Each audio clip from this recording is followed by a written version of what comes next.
या घडीची एक मोठी बातमी 3500 कोटी टॅक्स थकबाकी प्रकरणी काँग्रेसला दिलासा मिळालाय। निवडणुकीपर्यंत प्राप्तिकर विभाग काँग्रेसवर कोणतीही कारवाई करणार नाही। प्राप्तिकर विभागाने सुप्रीम कोर्टामध्ये तसं स्पष्टीकरण दिलंय।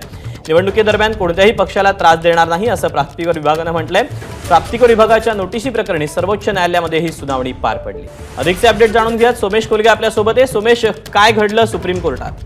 नक्कीच दीपक, खरं तर आजची बातमी खूप इंटरेस्टिंग आहे। त्याचं कारण असं आहे की सुप्रीम कोर्टात ज्यावेळी काँग्रेस पक्षाकडून याचिका करण्यात आली त्यावर आज सुनावणी झाली।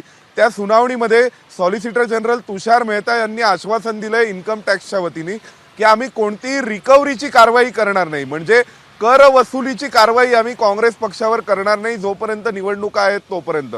पण दुसऱ्या बाजूला जे बँक अकाउंट फ्रीज केले गेलेत ते पुन्हा डिफ्रीज केले जाणार का याबाबत अजूनही अस्पष्टता आहे। कारण काँग्रेस पक्षाने जी पहिल्यांदा पत्रकार परिषद घेतली होती आणि त्यांनी जो आक्षेप घेतला होता तो हा होता की त्यांचं बँक खातं हे फ्रीज झाल्यामुळे, गोठवल्यामुळे त्यातून त्यांना पैसे काढता येत नाहीयेत, ते फंड्स वापरता येत नाहीयेत।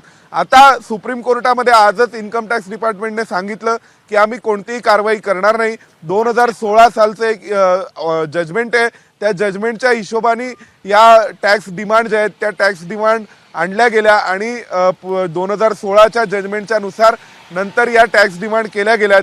त्यामुळे ही टॅक्स डिमांड फक्त आम्ही काँग्रेस पक्षाला पाठवली आहे। पण आता निवडणुका सुरू आहेत आणि निवडणुकांचा कार्यक्रम संपेपर्यंत आम्ही थकीत कर वसुलीची कोणतीही कारवाई करणार नाही असं इन्कम टॅक्स डिपार्टमेंटने आज सुप्रीम कोर्टात सांगितलंय।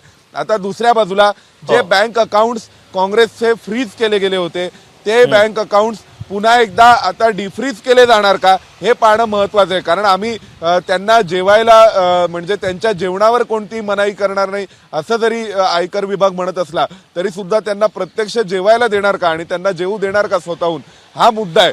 त्यामुळे आता त्यांना उपाशी ठेवणार नाही असं आयकर विभागाने म्हटलं पाहिजे, म्हणजे आम्ही त्यांना बँक अकाउंटमधूनही निधी घ्यायला परवानगी देऊ असं जर आयकर विभाग म्हणाला आणि बँक अकाउंट डिफ्रीज झाले तर कदाचित काँग्रेस पक्षासाठी तो खरा दिलासा ठरू शकेल।